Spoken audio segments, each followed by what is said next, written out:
চট্টগ্রামের বাঁশখালীতে কোস্টগার্ডের অভিযানে হামলা চালিয়ে অস্ত্রসহ আটক ৫ জনকে ছিনিয়ে নেয়ার চেষ্টা চালিয়েছে সন্ত্রাসীরা।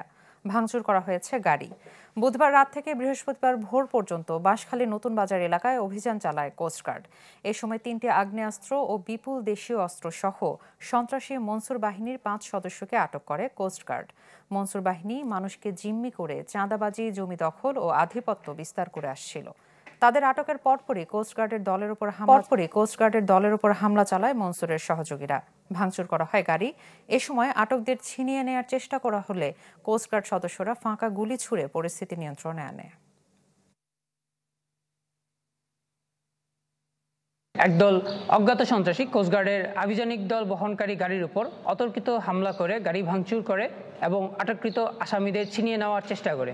এ সময় আত্মরক্ষার্থে কোস্টগার্ড আভিযানিক দল ৩ রাউন্ড ফাঁকা গুলি করে। আটককৃত আবু নসর চৌধুরী বয়স ৪৪, আব্দুল কাদের বয়স ৪০, জমির আহমেদ বয়স ৫৫, মোহাম্মদ জিয়াউর রহমান বয়স ৫০ এবং মোহাম্মদ সোহেল বয়স ২১ বাঁশখালী থানার বাসিন্দা। জব্দকৃত আলামত এবং আটককৃত সন্ত্রাসীদের পরবর্তী আইনানুগ ব্যবস্থা গ্রহণের কার্যক্রম প্রক্রিয়াধীন রয়েছে।